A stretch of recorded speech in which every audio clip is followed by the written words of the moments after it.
Good morning! So today pupunta ako ng Dalian Station para puntahan yung isa sa pinakamagandang tourist spot dito sa Chai, ang Chateau de Jordanes. So ngayon is kukuha muna ako ng ticket papunta sa Dalian Station. So ayun na nga guys, paakyat na tayo papunta sa platform kung saan tayo mag-aantay ng train. Actually, sobrang swerte ko today kasi sobrang ganda ng panahon. Kahapon kasi sobrang lakas ng ulan. Kaya ngayon, may time akong gumala dito sa Chai. By the way, yung kinuha ko palang ticket is local ticket. So, 33 NTD lang siya.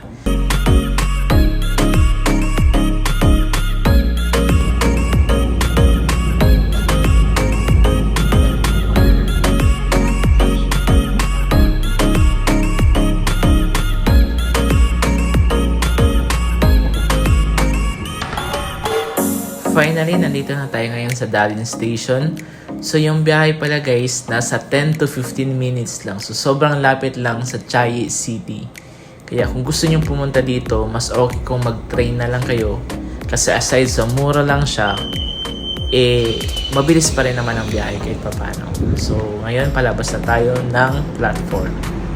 Let's go! So, aakyat lang tayo guys, papuntang heaven. Just. So, ngayon guys, nandito na tayo sa Dalian Station. And yung ticket natin, i-prepare lang kasi kailangan ulit natin itong i-scan if palabas na tayo ng station. So, ngayon guys, is maghahanap na lang tayo ng taxi papuntang Chateau de Jordanes. Finally, nandito na tayo sa destination at kukuha na tayo ng ticket.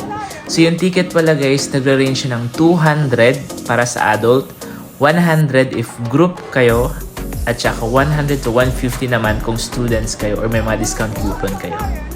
After natin kumuha ng ticket, iscan na natin yung QR code para makapasok tayo sa loob ng castle.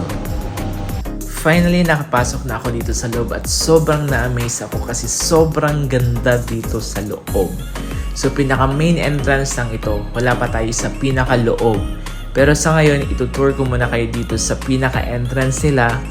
Kung mapapansin nyo, may mga flag ng parang France ata yan. So, ang feeling kasi dito, pag nandito kayo, is nasa ibang bansa kayo. Parang nasa France, Italy talaga kayong malala. So, sobrang ganda dito sa loob. Swerte lang din dahil maganda talaga ang panahon.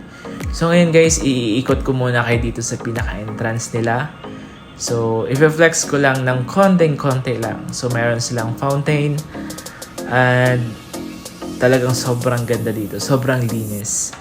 And kung mapapansin nyo, wala masyadong tao. So, yung mga staff lang o yung mga tauhan lang dito naglilinis. Kasi yun nga, akala ko ito na yung pinakaloob. Without knowing na ito lang pala ay entrance.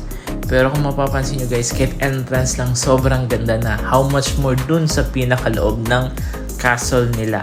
And ipapakita ko sa inyo maya-maya konti ang pinakaloob ng castle nila. So ngayon guys, papasok na tayo dun sa loob. In 5, 4, 3, 2, 1, let's go! Bye-bye!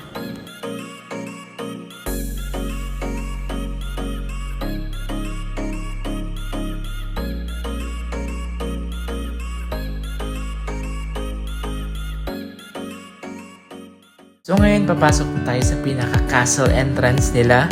So ang bubungad sa atin guys is shopping center. So maraming mga tinitinda dito, mga pasalubong, meron din pagkainan. So pwede ka rin magpahinga dito. Tapos lalabas ulit tayo para sa pinaka-highlight ng Jardines. So sobrang magandang malala talaga. Sobrang na-amaze ako.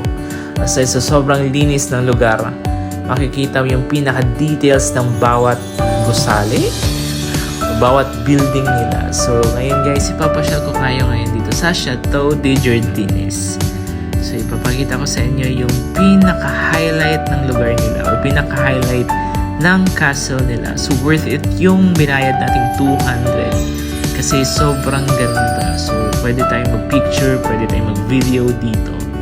And habang nandito pala kayo sa loob guys, meron silang background music na piniplay na French songs ata na ito yung mag-feel sa inyo na nasa ibang lugar ka talaga or nasa France ka talagang malala.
After sa labas ng castle, pasok naman tayo dito sa loob.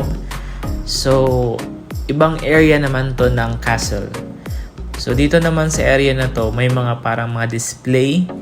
So, alam ko hanggang 4th floor ata to or 3rd floor. So, ito yung pinaka-ceiling nila. Sobrang ganda. Sobrang aliwalas kasi white.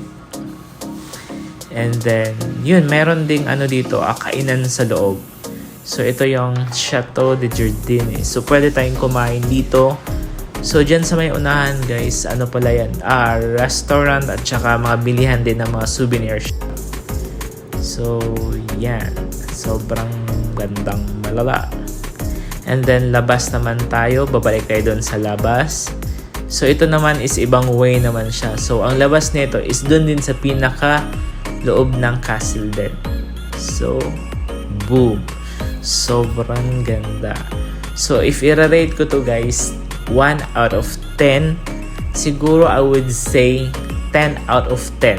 Kasi kita nyo naman guys, so, sobrang ganda. Kaya sa mga gustong pumunta dito, yan, ilalagay ko sa baba yung pinaka-details kung paano papunta dito.